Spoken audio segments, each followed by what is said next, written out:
যেহেতু তোমাকে নিয়ে পডকাস্ট, তাই ড্রাফট করে তারপরে এখন বলছি। যদিও ড্রাফট করতে আজকাল খুব কষ্ট হয়।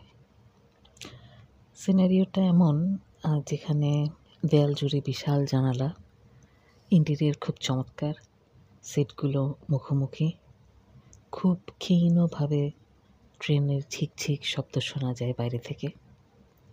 দেশের মতো প্রকট না, কারণ সাউন্ড প্রুফ, এবং এয়ারটাইটও হয়তো বা। প্রতিবার ভ্রমণের সময় ভাবি সামনে তুমি বসে আছো। এই ভাবনা যে এভাবে বাস্তবে রূপ নেবে তা কি জানতাম? সেদিন আসছি রাত 9টার আন্ডারগ্রাউন্ড ট্রেনে। বাসায় পৌঁছাতে লাগবে 1 ঘন্টা। ট্রেনের দরজা সাউন্ড প্রুফ নয়, জানালাগুলো তেমন বড় না। ট্র্যাকের সাউন্ড প্রচণ্ডভাবে শোনা যায়, কানে বাজে। কিন্তু টরন্টো শহর যেখানে 8টায় ঘুমিয়ে পড়ে, সেখানে রাত 9টা বেশ রাত। যদিও উইন্টারের রাত না, তারপরেও সেপ্টেম্বর মাস, শরৎকালের বাতাসের ঝাপটা আর ঝলমলে দিন এবং ঝকঝকে রাত। টরন্টো শহর 9টায় যেন ঘুমিয়ে গেছে। ট্রেনের যাত্রী খুবই কম। ট্রেনে ঢুকলাম। চেয়ারগুলো এল শেপটের। একদিকে এলের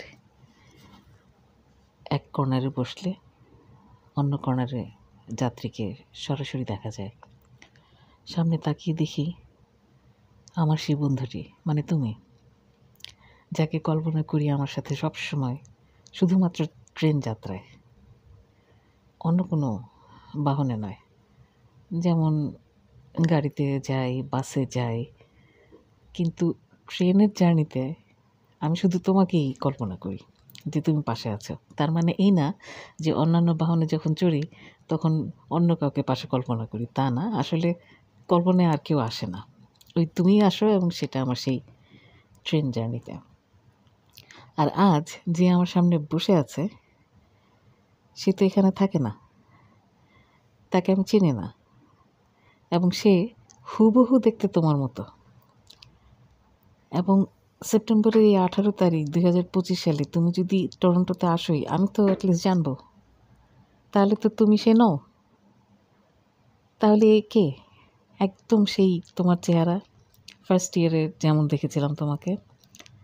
বাস্তবে যে বর্তমানে খুব একটা পরিবর্তন তোমার হয়েছে তা না, কিন্তু আমাদের 1991 সালে তো সকলেই 18-19-এর মতো ছিলাম, এবং সেই 18-19-এর ছাপ আমাদের চেহারায় ছিল। এই ছেলেটিরও তাই। বেশ কিছুক্ষণ দেখলাম, সে তার গান শোনায় নিমগ্ন। ইচ্ছে করলো যে বলি, আপনার একটা ছবি তুলতে পারি? আপনাকে আমার একজন বন্ধুর সাথে খুব মিল পাচ্ছি। তারপরে মনে হলো না থাক, কি ভাববে। তবে যা সবসময় চাইতাম তা যেন আজ ম্যানিফেস্টেড হলো। সত্যি টানা 1 ঘন্টার ট্রেন জার্নি আমার সাথে, তোমার, আমার টাইম লাইনে, আমার রিয়েলিটিতে। প্রকৃতি যেন আমার সেই প্রাণের বন্ধু তোমাকে এনে হাজির করেছে।